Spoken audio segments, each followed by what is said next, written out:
data are in fact, which is what's happening when the telecommunications companies turn over all their records of phone calls to and from with duration. That tells them everybody you're contacting, your whole social network on the phone, because it's a simple matter of doing a reverse lookup to see who that is that you're calling. Oh, you quit the agency because you said what they were doing is unconstitutional. That is clearly unconstitutional. Why does the government keep on doing it? That's the reason I've been able to, at least from what I can see in the public domain, is they're doing it for law enforcement worldwide. And actually, the main users of this data are, in fact, the FBI and the Drug Enforcement Administration and other law enforcement agencies in the country. And they use this data to find criminal activity, and then they go arrest people based on this information. Then they have to do a parallel construction, which means they use normal policing techniques that they would be expected to use to find evidence that would justify and show probable cause for an arrest. Then they substitute that for the NSA data in the courts. In fact, that's one of the things that happened in challenging that process. Was one of the lawsuits was Amnesty International versus Clapper, and that made it to the Supreme Court. And the only way they got rid of that was to basically lie to the Supreme Court and say that, well, if anybody had any of this data used against them in the court of law or anything, that the defendants would be told.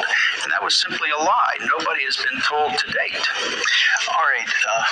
When I think of this, it's just horrible. But do they give this information to the IRS?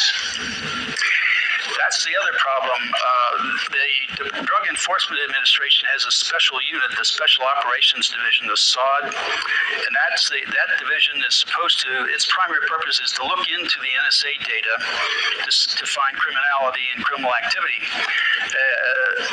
The members of that are the CIA, the NSA, the FBI, of course DEA, DHS, and the IRS. Now that means that the IRS has access to all the data of the social networks of everybody in the country, because NSA builds those in the databases that they have from the billing data or the contact data that's provided by the telecommunications companies.